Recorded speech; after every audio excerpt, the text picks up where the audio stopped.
Hello and welcome back. Today I am joined by Dr. Marwan Al-Dawoud. So thank you for joining, Marwan.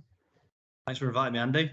No problem. So Marwan's a sport and exercise medicine physician, and he's going to tell us more about where he's based and his experience and how he got into this area. But Marwan, again, you're one of the few people again I've not met previously, although we've had quite a lot of interaction on things.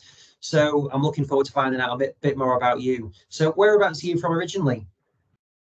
That's interesting. So my parents are my dad's from Iraq and my mum's from Armenia. So kind of Arab Armenian background. They came to the UK just before the Gulf War. They came as foreign students, kind of studying up in Scotland, and then all the wars happened and stayed here. So that means I was born in Scotland. So I was born in Edinburgh and then brought up in Glasgow, although I've completely lost the accent. I used to, believe it or not, have a proper strong Glaswegian accent, but that's all disappeared when I moved to Yorkshire, which is where I live now. Right. So when did you move? So how long did the accent last? So I was eight or nine when we moved to England. We moved to Lancashire, and then I went to school in Lancashire, went to uni in Manchester, trained there, did some of my junior jobs around Manchester, and then moved across to Yorkshire. I don't know, like 10, 15 years ago, something like that, quite a while. Right. I mean, when people say to me, yeah, when I tell them I'm from Halifax or from Yorkshire, they say, yeah, you sound like you're from Yorkshire. I'm like, bloody hell, I'm not a Yorkshireman. Yeah, a lot of people say, oh yeah, you sound Manc, and it's like, yeah, I'm not from Manchester, but yeah, maybe people just associate it. But yeah, you've got one of the more exotic backgrounds, so from your parents and like being from Scotland. So what made you want to move into this line of work then? Was medicine something that you were always interested in? No. So my parents are both doctors, and my brother's a doctor. And when I was growing up, I always just at the dinner table, all they would talk about is medicine. They would talk about this case and this, that, and whatever. And I used to just sit there and have my head in my hands and think this is the most boring thing I've ever heard in my life. And I remember at that point thought I never want to be a doctor. And then it wasn't until, so I wasn't one of these people who was like dead set from day one about wanting to cure the world or anything. I didn't really know what I wanted to do. I knew that I really loved sport, and I did loads of sport when I was younger. And then I took sport to quite a decent level. I ran kind of 200 meters and hurdles for like school and county, played rugby, kind of school, and then got trials to play for Scottish Exiles, and then played football. So I was goalkeeper for Burnley Junior Clarets, and so I kind of at school, kind of the back end, especially was like kind of college and sixth form kind of time. I was playing both, representing school and things at football and rugby and everything else.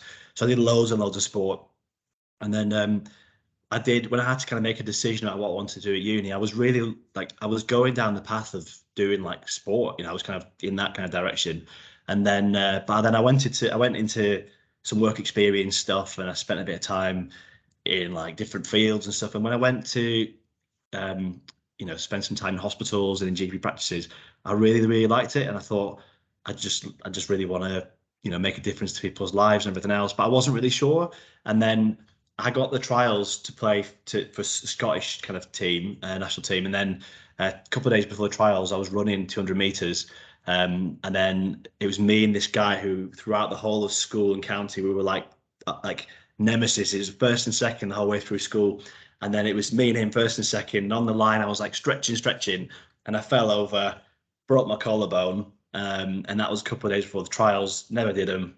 Went into med school, and then wanted to, when I was doing med school, I knew quite early that I wanted to kind of merge sport into medicine because I loved them both. I loved human biology and the way the human body works, but also like I love sport, and I did PE, A level, and all that kind of jazz. So yeah, that's my journey really. And then, so at what point did you always envisage that you did want to be basically a sports doc in working with sports teams? Was that the goal pretty much when you decided to do medicine? I think to begin with, I was just more happy to get into med school, and I was just wrapped up in all that stuff and things. But sport was a big part of my life throughout university and everything else still. And it was probably towards the end of med school, because I mean, at that time, sports medicine didn't really exist. It only became a specialty around the time when I qualified. And so it was, there wasn't really a path that was there. Obviously, sports clubs had doctors, but it was more like GPs, who just kind of went in and saw coughs and colds and all that kind of stuff. But it wasn't as developed as it is now, where it's a full faculty, a specialty, you've got a full training program and all that kind of stuff. But definitely towards the end of university, I knew that's what I wanted to do. And I really liked like the orthopedics, I liked the MSK side of things. And straight away, I planned my training, even from the junior doctor phase, around the stuff that would help me become like a sports medicine doc. And you said you were pleased just to get onto the course. Was it very competitive? Was it something that did it come naturally, or did you have to really work at it? Getting into med school. So I remember I was the year when, I don't know how old you're, Andy, but I was the year when they changed like A levels into like AS and A2. So I was the first year that got introduced, and then because I was the first year, the results, A2 level or A level results, were all over the place. So when I got my results on results day, I didn't get in. I got like 3 Bs or something, and I was predicted to get, I think, 2 As and a B. Obviously nowadays, and you need to get 50 A's, whatever, to get into med school. It's that competitive. But yeah, I didn't get the grades, and then I got rejected from Manchester, and my backup was Sheffield, and I got rejected from there. And I thought, bloody hell, like I'm gonna have to take a year out here, reapply, and I started planning what I was going to do. But I persevered. I remember it was my brother who said to me, he said, look, why don't you just get in touch with the admissions tutor from Manchester, write an email and just explain the situation and put through your kind of passion, and I wrote this email. I just basically Googled, and at that time, I mean, I sound like a right freaking dinosaur, but at that time, like Googling was like quite advanced. People didn't know how to do it. So I Googled like who the person was, and then got their email address and wrote this email. And basically just wrote, I really want to come to do medicine and whatever else.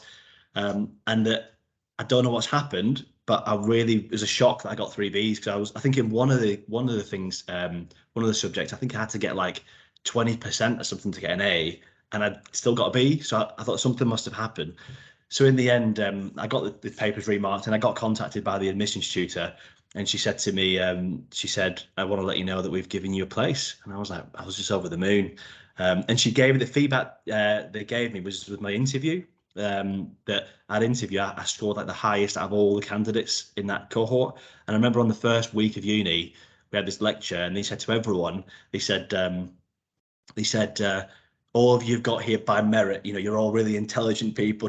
We've never let anybody in who hasn't met the grades. And they went, except for one person. And I thought, oh my God. And then they didn't mention me, but yeah, I think so. I got in by hook or by crook, and I think for me, and even through med school and then as becoming a doctor, I've always been much better at the practical side of things, so I'm not really like a bookworm. Obviously you have to study a lot for med school and everything else, but for me, it's more about how can I like apply everything and what I do practically. And that's what I love in terms of being a sports doc, in that, I'm in environments that I really like, around people that I like, and I can really apply myself to it rather than sitting, and reading a book 24 hours a day, and not that that's not good, but it isn't for me. Yeah, it's interesting. Do you remember what that interview was like then? Why you think you did so well? I do remember. So I remember I went in, and then there was 4 of them. So there's 3 people sat in front, and then 1 person to my left. The one to the left, and then the other 2 in front of me were asking questions. And the one in the middle didn't say anything. She just sat there, arms folded, just staring at me the whole time. And it really put me off. But I just kind of carried on. And I remember they asked me something about a big achievement I'd had. And I remember I told them this story of when I still do, but not that much anymore. But I used to do a lot of snowboarding, and I went to France, and then entered this on like a whim. Saw this little big air competition plastered on this like little like lamppost, and I thought, me and my mate were like, let's just enter it for a laugh. And we entered it, and we got there. When we turned up, it was like this huge televised on the Disney Channel, sponsored by Xbox, with like these pro snowboarders, and these me and my mate who are absolutely rubbish entered it, and then I basically did it. And there's this big story about how I was just before I was about to jump. You were like, it was humongous, about the size of a house, the jump. And at the top, you sit there and line up one by one. You go, you do your trick, and then they score you, and then you're either through or you weren't through.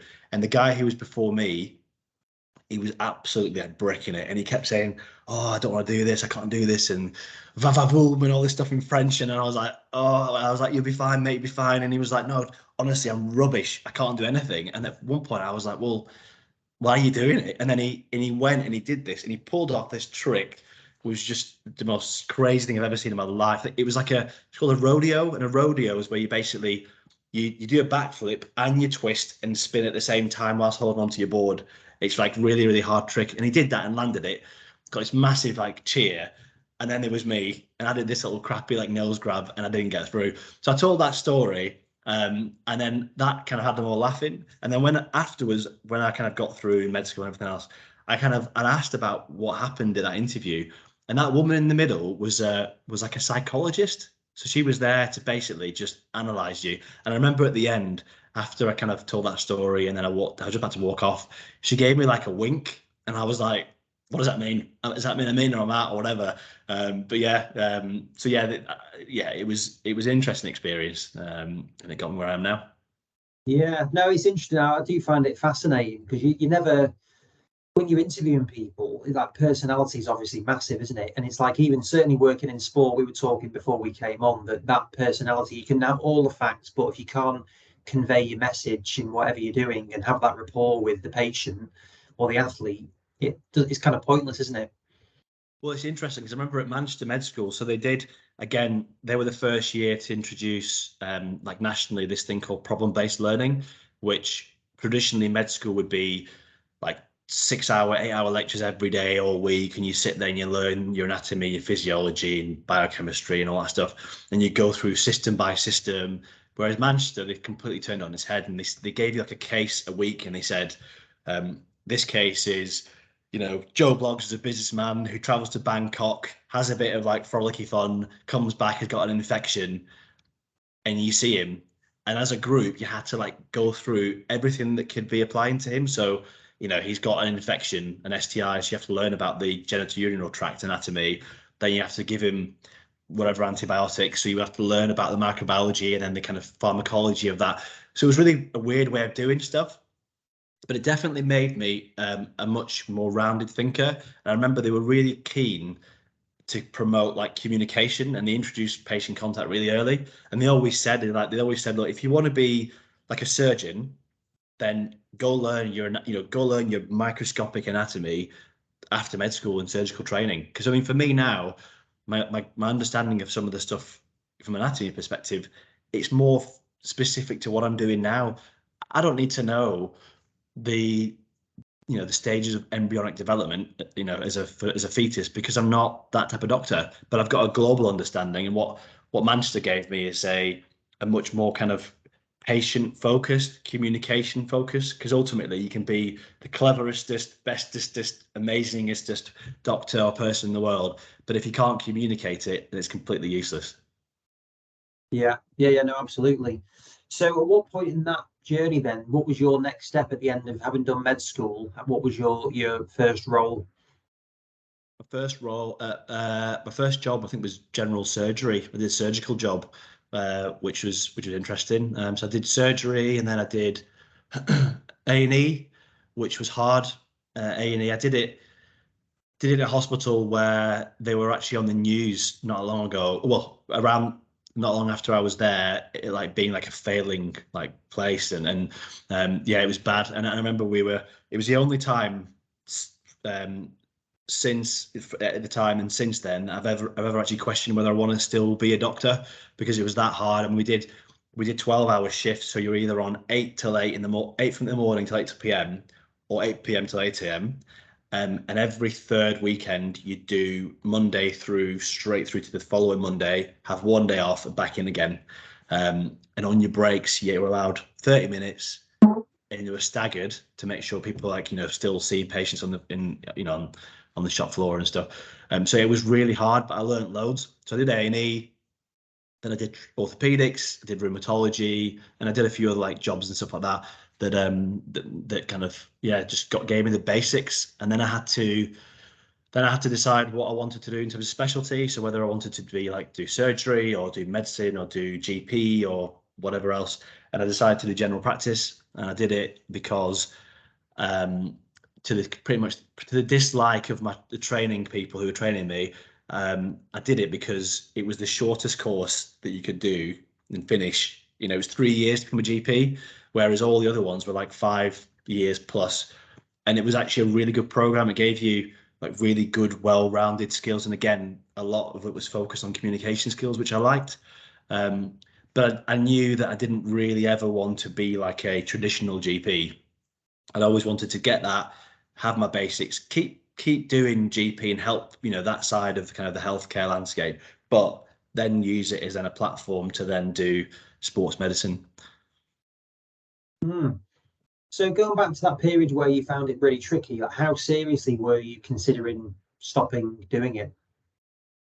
I remember I come back from some of those shifts, because it was just horrendous. It was just the long hours, being isolated. As I say, the breaks you had, you're allowed every 4 hours, you had 30, or 6 hours, I can't remember, 4 to 6 hours, you had 30 minutes off. And whereas in the other jobs in hospital that I was doing, you'd generally work as a team for like the morning, and at lunchtime go to the canteen with your team, have lunch for like whatever it is, half an hour, 45 minutes, and then get back to the ward. Whereas this, and if you were like 5-10 minutes late, no one was sat there with a stop clock as long as you got your stuff done. Whereas in A&E, you went on your own because you couldn't all go at the same time. So you're on your own in a room. You didn't have time to go to the canteen. So you had to go in like the A&E office, which was this little tiny little office, no windows, a little computer there, and have something to eat on your own, get back to it. And although there was quite a lot of banter with staff because you have to get on with people because you're there, you spend so much time there. But I did find it like grueling from that perspective. And I think I learned loads. I saw so much stuff. I probably went through the biggest roller coaster of emotions as a doctor whilst I was in accident and emergency, because I'll never forget a couple of things that stand out was this young kid who was in some gang fight and had been sliced by a samurai sword. And he came in and he was like literally in bits, and like he had all sorts of stuff going on, and that stuck in my mind. And then the second thing that stuck in my mind, I'll never forget, is a couple who came in with a very, very young baby who basically, it was a cot death, and they brought them in the car seat. And I remember it was so tragic that they went to counsel the family, and they cleared out the rest of that whole wing of A&E. And I remember going in the room, and there was like about 6 beds, which are normally like buzzing and beeping and all the stuff you see in 24 hours in A&E. But there was just this little car seat with this baby, and it was dead, and it was just horrible. So that, definitely went through a lot of emotions, and I didn't really get any support. No one really. I think things might be different now. I mean, you see on like Twitter and stuff, junior doctors talking about things and reaching out and people giving them peer-to-peer support. It didn't really happen when I was, social media didn't really exist. I think Facebook was around, but there wasn't really that much support. So I was kind of on my own really, and I felt like that. So yeah, I remember feeling really down, thinking, is this for me? Because I don't know if I can handle it. But I got through it, and it definitely made me a more robust and better doctor. Yeah, God, I can imagine that would be traumatic. So was it those sort of things which also contributed to you thinking, actually, yeah, I do want to go and do more like around the sports side, which isn't the life and death side of it? Yeah, I'd never liked hospitals. I think I just always found them really depressing places. People are sick and everyone's stressed, and I didn't like it. I liked the medicine bit of it. I liked, if there was a patient there and I could apply what knowledge I had and try to help them. I loved that bit of it. But the environment, it wasn't for me. And I knew pretty much on day one that I was not going to spend my days working in a hospital. And then it was just about, as I say, I already knew that I wanted to go into sport, but then it was a case of getting the opportunities, because, you know, at that point, you know, I didn't really know who to speak to and how to get my foot in the door, because that's the thing, isn't it? A lot of people, you want to kind of get to that position, but it's like, how do I get there? And I think nowadays it is better because there's a training program. So what I could have done is, if it was more recently, if it was nowadays, I could have done my GP training and then done sports medicine training, and then they would just set me up. So I'd get all the opportunities. But when I was doing it, I didn't really exist. So I had to just like foster it myself and just build it all myself, which is basically what I did. Yeah, it probably helps to some extent with your own entrepreneurial ways of dealing with things, in terms of having to not have everything laid out in front of you. But like, what was your first role in sport? Was that directly from that period? So I spent when I was F1, so I was my first year out of med school, so I was literally knew nothing. I spent, I think I started actually, no, I started when I was in med school. So when I was in med school, I started just like putting feelers out and just approaching anyone, everyone who I knew who worked in sports. So I remember I spent time with the Burnley Football Club doctor at the time, who's not the same one now, the guy retired. But I spent time with him, just shadowing, you know, just being around the environment. I spent some time at Lancashire County Cricket. I did some random event came up in Sheffield. It was called the Brit Ball. It was like the Super Bowl. It was a Brit Bowl. That's what it was. It's like the Super Bowl, but it was in Sheffield.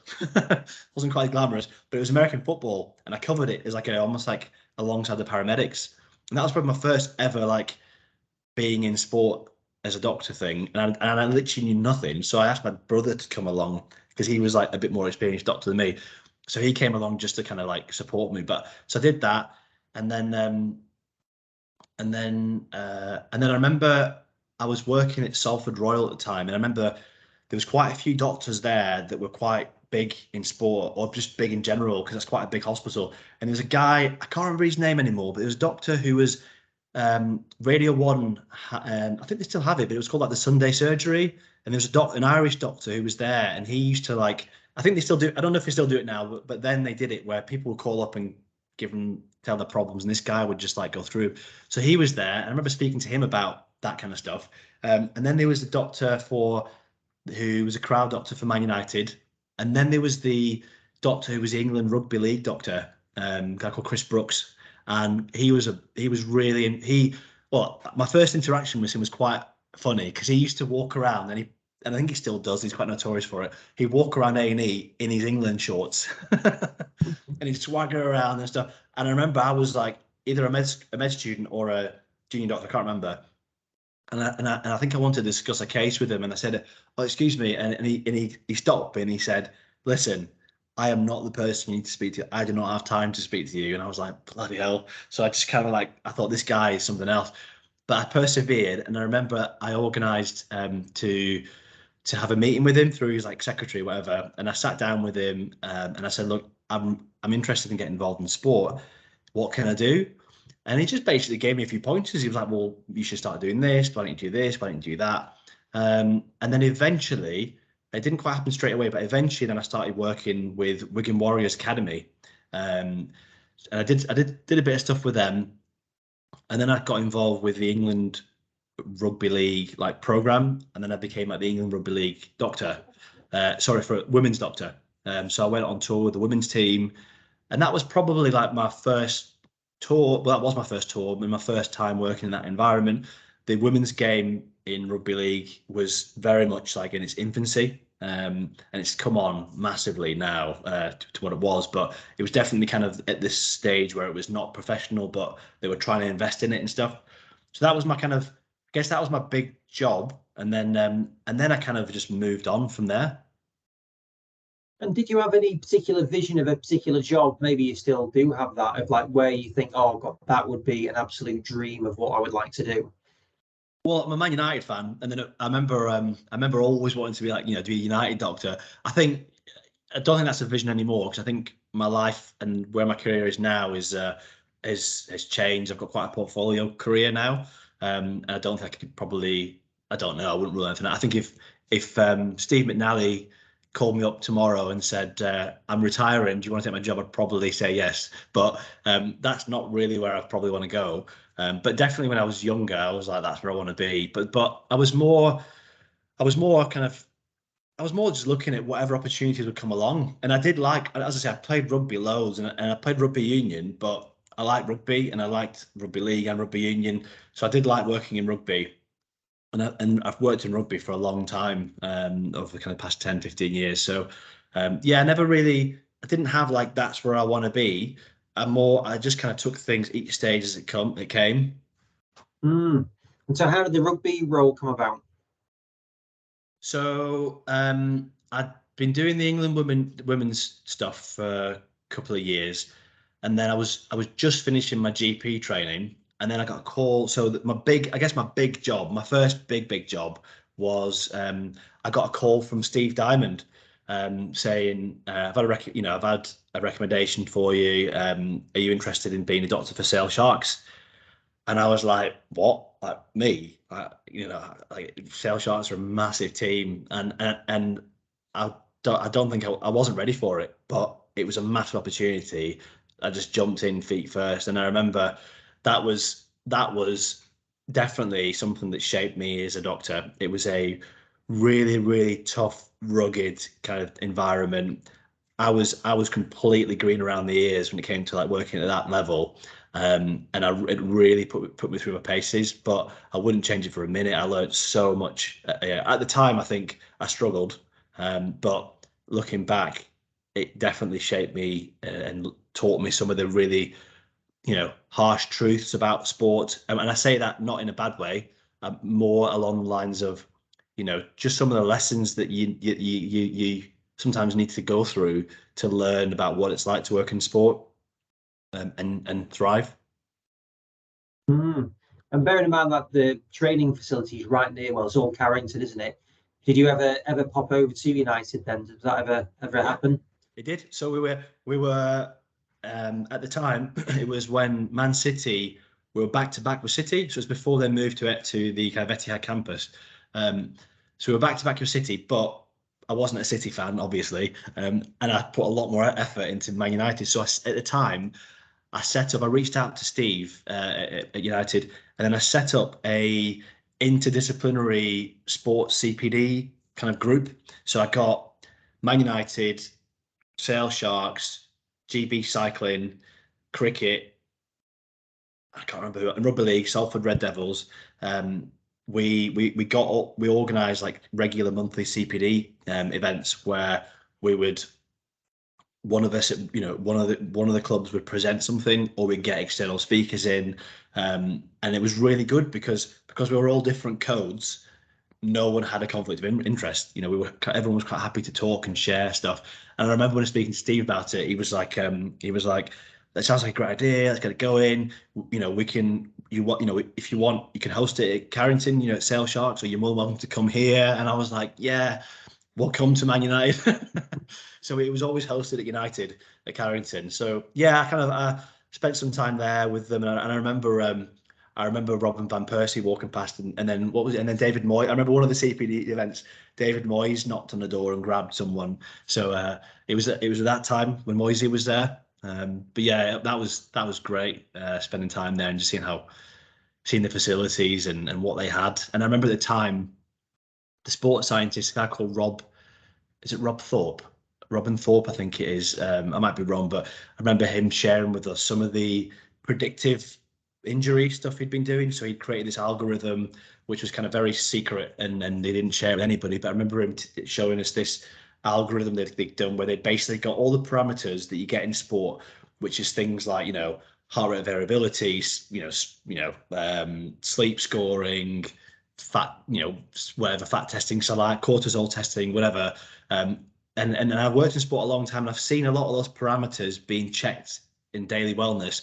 There's very few sports and clubs that actually use them. A lot of times they're just collected, and the information doesn't really go anywhere. But at United, they plugged it all into this algorithm, and it would give almost like an injury prediction.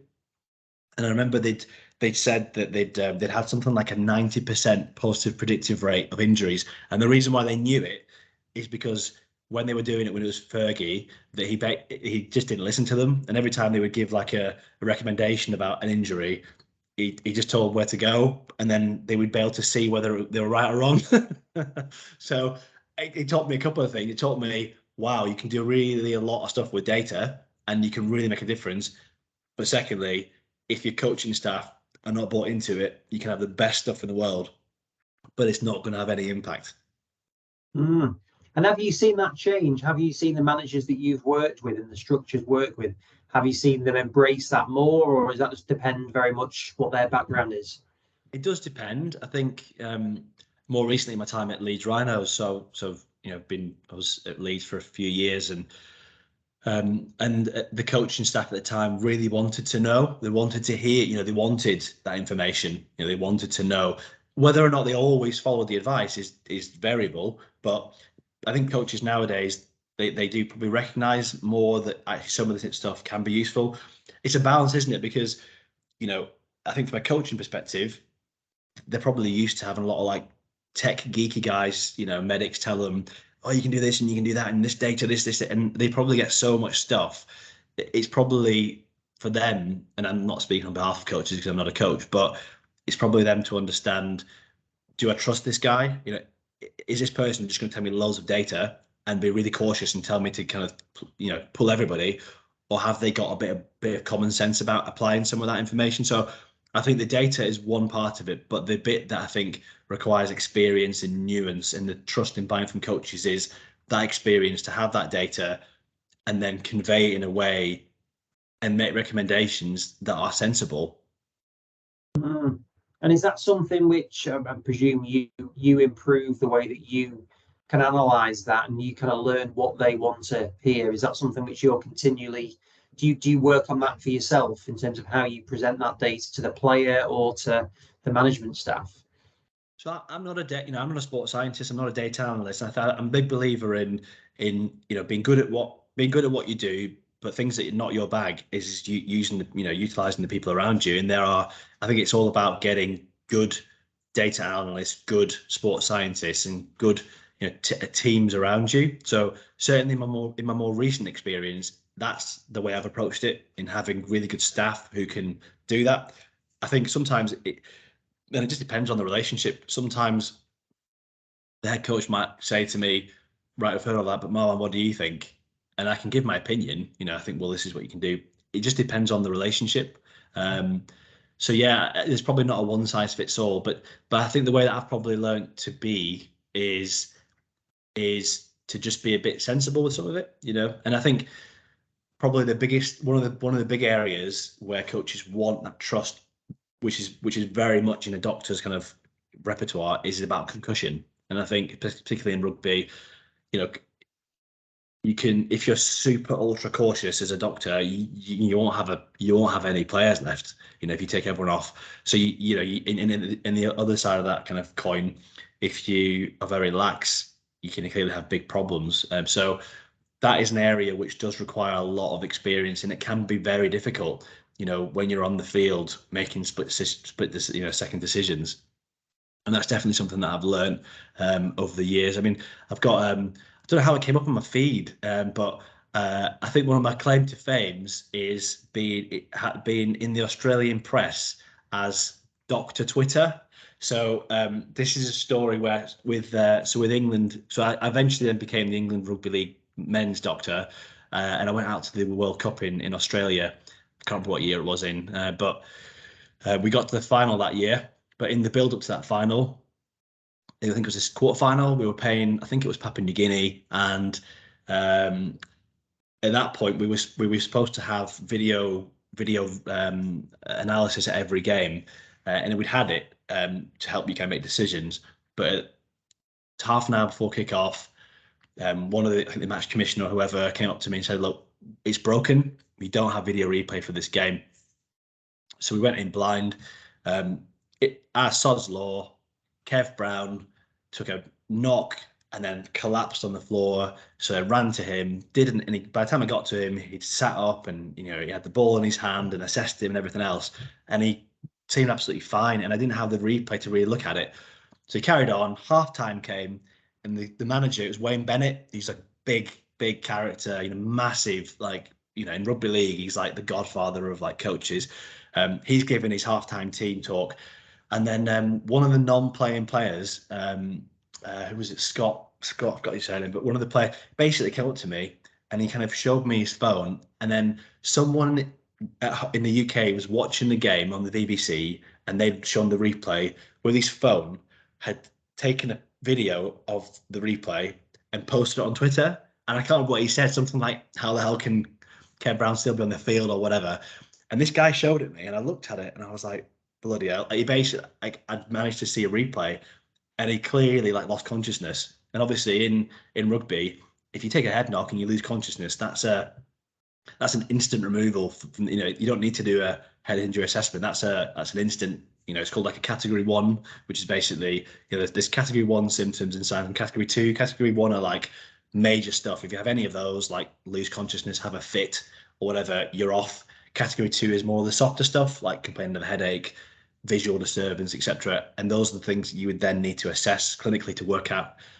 So I've seen this video at half time on Twitter, and I'm like, right, we need to kind of, it needs to come off. So at halftime, I said, look, Wayne, Kev's gonna have to come off. And it didn't, you can imagine how that went down. And then afterwards, I think Wayne was interviewed at the press, and then it got leaked somehow that happened, and it was true. And then in the Australian press, it said, I was literally like on the front cover, the picture of me holding Kev Brown's head, and it said, Kevin Brown has been the first player in history of sport to be removed based on a tweet. So yeah, that was my claim to fame for Twitter in the early days. Were they giving you stick for that, or was it just kind of like a post? Oh, yeah. Oh no, I got loads of stick after that. But at the end of the day, it was the right decision, and I think, and that's where, to be fair, like Wayne Bennett really backed me up, because he was like, look, you've made the right decision, because ultimately, and to be fair, I got the backing of, because obviously at that point, because it became quite public and everything else, the organising committee of the Rugby World Cup got involved, and their chief medical officer got involved, and the RFL chief medical, everyone basically had to give like some official statement. And then, to be fair to them all, they all backed what I did, because you can only make a decision based on what you're seeing. And at the time when I saw him, he was fully, I didn't see him go unconscious. I didn't see it. I assessed him, put him back on, but as soon as I'd seen it, I made the decision. And I think nowadays, so as part of the, all doctors and physios and everything working in sport have to go on like a pitch side training course, and the FA do one, Rugby Union do one, Rugby League do one. In the FA, we actually show that video. So I've got the video, and they show the video of Kev Brown, and obviously I've got his permission and everything else. But they show that video, and they explain what happened as almost like a lesson that sometimes you need to give your opinion and put your foot down where it's necessary, despite all the other crap that you might get. Yeah, no, that's a good one. I might have to look that one up after this. I'll send you the clip. So, yeah, that'd be good actually. I'll put that on social media. May not get as much interaction as your initial one did, but. So, were you based at the Rhinos? Is that the one that floods all the time, the training facility? Yeah, I remember in COVID, they keep putting up flood defences and everything else. Yeah, it was. Yeah, I was there. So again, I was when I was England Rugby League doc. I was that was when Kev Sinfield was captain. So I got to know Kev then, and Rob Burrow was also playing that time. That was like I was a doctor for England. Well, I was doctor up until quite recently, but it was when like Jamie Peacock, Kev Sinfield, Danny Maguire, that kind of like legendary group were all playing. So when a few years later, I think it was 2019, Kev just gave me a call, and when he'd taken over as director of rugby, and said, look, Marwan, are you interested in becoming head of medical for Leeds? So I met up with him, had a chat, and then took the role on. And again, just like everyone in that period, COVID hit, and before I knew it, I was having to. Well, I was a COVID medical officer for the club, and I found myself having to get in conversations with Public Health England about outbreaks of COVID and making decisions about whether or not we would travel. And I remember it was in March, so it was February, March. It was just before like COVID actually fully kicked off and Boris Johnson gave that announcement of everything locking down. It was all before that happened, but it was all when it was brewing. And I remember we had a game against Catalan in France, and we were due to fly out on the Thursday, and on the Tuesday the COVID cases were rising, and I remember at a team meeting saying, "Look, I really think we shouldn't go. I think we shouldn't go there because I think there's a big risk that we might either get COVID out there, France might lock down and we're stuck there, or we come back and we're all ill." So I remember making that recommendation, and it's one of the best things I really loved about working with Kev. There's a few people that sports people I've worked with in my time, and Kev Sinfield is one of those people that is like up there, and I think everyone sees that now because of everything's happened with everything he's done for Rob Burrow and everything else. But I knew that 10 years ago, that he was one of the best people I've worked with. But he took it really seriously and listened and all that kind of stuff. But I remember I ended up having to speak to Gary Hetherington, who's the owner of Leeds Rhinos, and I remember him asking me, "Look," he's like, "Look, Marwan, if you're making this recommendation, we'll go with it. But this is a major, if." He basically didn't quite say it, but if I got it wrong, I think my head was on the chopping block. So they made the decision not to fly, and bearing in mind they knew that the Rugby Football League would fine them because they're basically pulling out of a game. So they made the decision not to fly, and the plane we were supposed to be on got turned around in mid-flight, and then the day after, France locked down. So I remember at the time it was like, bloody hell, like it was like the right decision. But again, it was one of those things where I really had to. I remember it was like Wednesday night, and I'm on the phone speaking with like Kevin and the chief exec, and I'm thinking, I'm properly putting my neck out here, but obviously doing my job, and luckily for me, it was the right decision. Yeah, and did they give you credit for that then?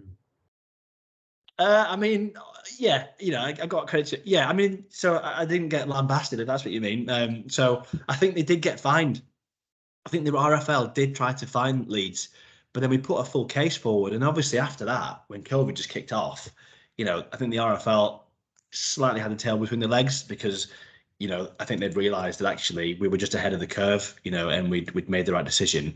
But obviously after that, we got the full support of the RFL, and then the RFL were great in terms of that initial period of how to manage COVID and outbreaks and all the guidance they gave. They were really, really good and clear. They really kind of rallied round and supported all the clubs.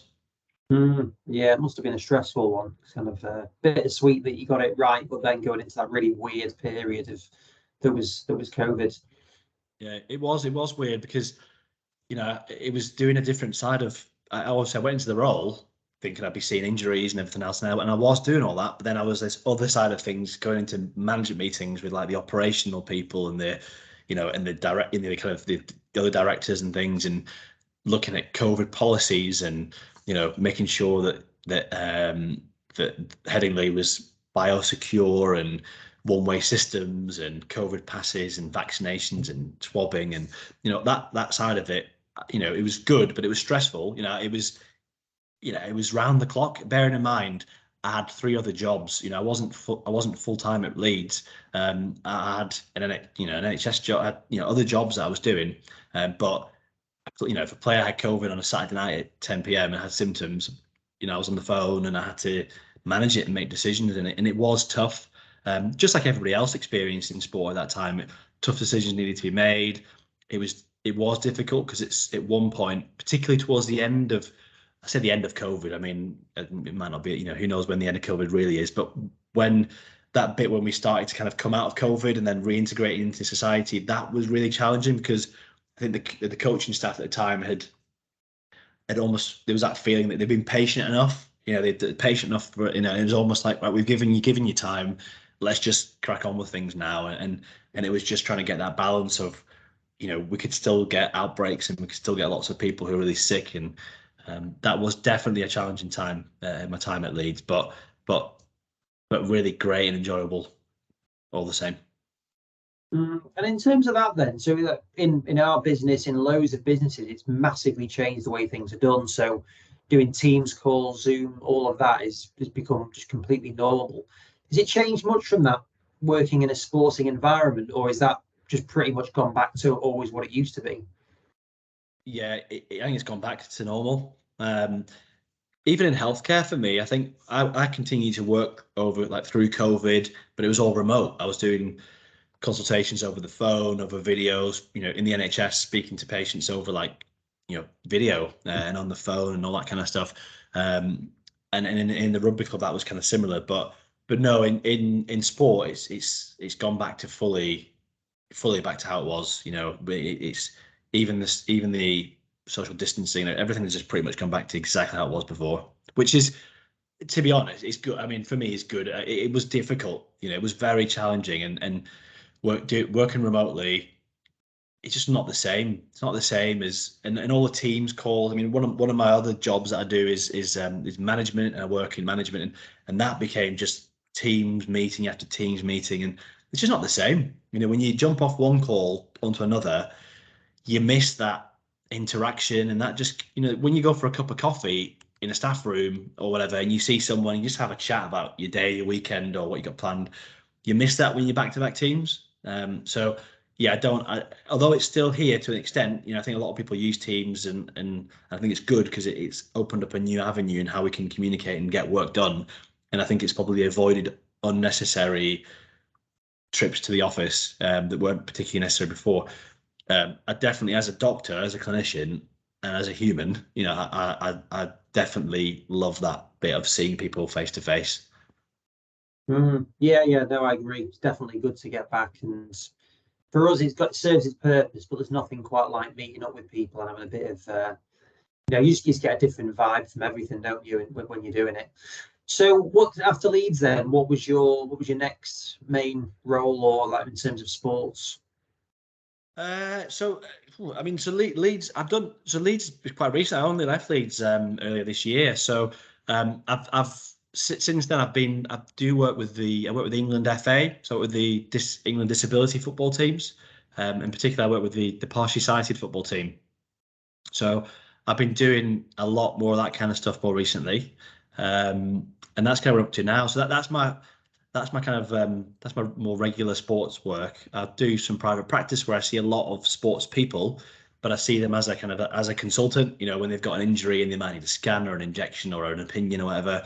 So in my private practice, I see a lot of sports people from a lot of different backgrounds, whether it's rugby, athletics, football, or whatever else. But other than that, I do a lot of NHS stuff. I think a lot of people, a lot of sports doctors, and I don't know, I know you've probably interviewed quite a few. There's a lot of sports doctors either go into professional sport or go into private practice, and I think it's a bit of a shame because the NHS, the public sector of Joe Blogg's Public, who's a mechanic, who's got a tennis elbow and whatever else, I don't think there's any reason why they shouldn't benefit from some of the stuff that we do in elite sport. So I do really like working in the NHS because I can apply what I do in sport and all the stuff I've learned on the general public. So that's a really big part, and that's 3 of my days of my week is working in the NHS. So I really love it. Yeah, and I wouldn't change that for anything. So, whereabouts do you work then? Is that an outpatient clinic or is it in the hospital? I do a day a week in a hospital trust, which is a kind of a bridge between community care and secondary care, and I do a couple of days in community MSK. So that's like a health centre which has been in the MSK service as part of that. So yeah, a bit of a mix. I guess yeah, working, say I've got a portfolio career, so I work in primary care, community, secondary care, private practice, and sport. So I think I pretty much work in every part of the healthcare landscape at the moment. I think at some point I'm going to have to just narrow things down a bit, but I'm quite happy where I am really now. Yeah, no, it sounds good. It sounds good. So you've mentioned a few memorable things that you've gone through, but are there any particular memories, whether it's in sport or not, that really stick in your mind and think, God, that was an amazing experience? Probably in terms of my kind of career, the big things from looking back. So I mean, not that I'm finished my career by any stretch of the imagination, but I spent a year. I took a year out of working in the UK, and I worked in Africa. in East and Southern Africa. And I worked as a doctor, and that was an amazing life experience. I worked with charities and worked at different countries. So started off in Ethiopia, then went to Kenya, Tanzania, Malawi, and then South Africa, and worked there. And that was mad. And I went, and I was relatively junior at the time. Maybe it was like 2-3 years after I qualified, so not that much experience. But I went and had, I was in some instances where I was in a clinic in the middle of nowhere, where the nearest like civilization was about an hour away on some dirt track road, and it was just me. And I remember like delivering a baby, and I remember a woman coming in having been run over, and I had to like, try and fix her, or, I remember doing stuff which I would never have had any chance of doing in the UK and never even learned. So I remember malaria was massive out there. And the clinic I was at had a microscope, and I didn't know how to. I had no idea. I don't even know the people who do that type of stuff, in terms of making films and everything. I'm not like a biochemist, but I remember learning. I went to like Kenya at the time, at the capital, and then I went and spent a day course learning how to do that stuff. And I remember calling my dad up, because he's retired now, but he was a pathologist, so he spent his days looking at microscopes. I remember calling up saying, how do I check someone for malaria? Because someone would come in, whereas here in the UK, if a kid comes in with a fever, bearing in mind what's happened with COVID, you'd usually think they got some viral infection and that's it. Now in Africa, a kid comes in with an infection, top of the list is malaria. Sorry, with a fever. So I learned how to do like blood staining. So taking a finger prick, put it on a slide, staining it, then looking at a microscope and checking out parasites and stuff that I would never have done. So yeah, that was probably my first. That was, in terms of looking back, that was a huge experience that I went through in learning. And my second big thing was a private clinic that I set up in Leeds. So I set up a private sports medicine clinic in the centre of Leeds a few years ago now. But again, that came about out of nowhere. I remember I was just starting to want to do some private work, and I wanted to somewhere that had an ultrasound scanner, and there was a clinic in Leeds that specialised in baby scanning. So I gave them a call, and I just had a look at my sports doctor. Can I rent out one of your rooms and use one of your scanners for like a day a week or something? And then they invited me in for a chat. And then before I knew it, I was in front of the CEO of this company that owns this company. And he was this multimillionaire guy who basically invests in stuff. And I remember he sat there, and I went there, bearing in mind, I went there thinking I want to rent a room out for a day a week. And he had a little black book, and he opened up, folded his legs, crossed his legs, and said, right, you got 5 minutes. And it was honestly, it was a bit like a Dragon's Den moment. And obviously, I wasn't naive. When I went into it, I thought, this guy isn't going to say to me, we'll charge you 50 quid an hour.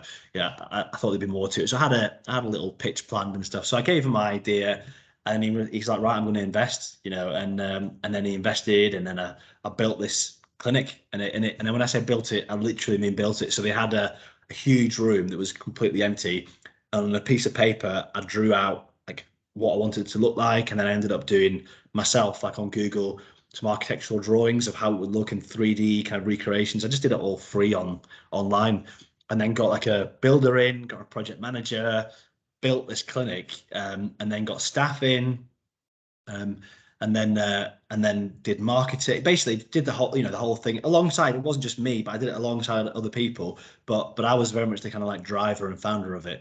And that was an amazing. It was stressful, but it was an amazing experience. And I really had reached out to my network of people in building it. So I still know the one of the BBC photographers. He does a lot of sports photography, like professional. And I spoke to him. I said, look, can you come down, do a photo shoot, to make it look the part? So he came down from the gym where I go to. I asked a couple of personal trainers to come and like basically model, and they were there like pretending to like do stuff and whatever. And then just reached out to loads of different people, and then somehow got it all there working and running, and then launched it. And I got to the point where it became profitable after a couple of years, and at that point I kind of parted ways with it all and everything. But yeah, definitely looking back, those are probably two massive experiences in my life that I'm really proud of. Yeah, no, it's interesting. They're both sort of very different to sort of being involved in sports. I know that's really interesting to hear that. And then in terms of like your own development outside of medicine, are there any particular books or podcasts or things that you're into? I was listening to, so I do listen to podcasts. I listen to the High Performance podcast. I like that one. I was listening today actually to to Marcus Waring, his one. Found that really inspiring. I love cooking, and I'm a bit of a wannabe chef. I reckon if I wasn't a doctor, I'd probably like try and become like a chef, although it does look very stressful. But and I do like Marcus Waring from watching like MasterChef and Professionals and whatever. So when I saw his podcast come up, I thought I'm going to give that a listen, and I really enjoyed it. So I like listening to that podcast. I do read books. I read books by a guy called Naval, who's like who's Ravikant. Yeah, I like that stuff. I'm quite philosophical at times. Sometimes I'm quite practical, but I do sometimes like a bit of philosophy. So yeah, I like that stuff. And other than that, really, I probably read your standard stuff. I like Jack Reacher. So I'm into the Jack Reacher, but I do those like audio. So I do a fair bit of driving, and but I'm not. I do like listening to stuff that inspires you, and all the stuff about high performance and thinking and all that stuff. But at the same time, sometimes I just like to get engrossed in something. So yeah, I do like a bit of Jack Reacher. Yeah, no, I'm the same actually. The beauty of Jack Reacher is you can be reading it, and I'm like, I think I've read this, but because like, they're all so identical. Like the general story, he's just a hero, isn't he? He's good at everything. All the women fancy him. He beats up all these people. But it's switch off stuff, isn't it? It's good. Yeah. Well, when they because obviously the film Jack Reacher. When they put Tom Cruise, I was like, that is not Jack Reacher. That is not the guy that you envision in your head. But the Amazon Prime series, that is the guy. They've definitely got the right person for it. So yeah, it's just good to switch off for that kind of stuff. Well, my girlfriend definitely liked the Jack Reacher in the series more than the Tom Cruise one. I think she quite liked him in that one. Well, you know what? They make him. It's interesting because he looks, obviously Jack Reacher's like 6'5" and whatever else, and they do make him look big in this series. But I don't think he's that tall. I think he's about 6. He's about 6 foot. He's not that tall. Right. He's big, but he's not that massive. When you know that, because I googled, because I looked at some of the angles, and it's got like you can see they've angled it in a way to make him look massive. And I thought, is he actually that big? And I looked it up, and I think he's only 6 foot, 6'1" or something. So yeah, he's not actually as tall as Jack Reacher, but they make him look it. Yeah. No. Yeah, I'm a big fan as well. Yeah, it's good to have a bit of both, isn't it? Sort of like some of the more philosophical stuff, like Naval and all that stuff. But yeah, I like Dan Brown, kind of just nonsense stuff as well. But anyway, that's a very frivolous note to finish on. But Marwan, really appreciate that. I really enjoyed it. So thank you for your time, and hopefully we can catch up soon. Yeah, brilliant. No, it's really good. I had a good time as well. Cheers, Andy. Great. Cheers, Marwan. Thank you. Thanks.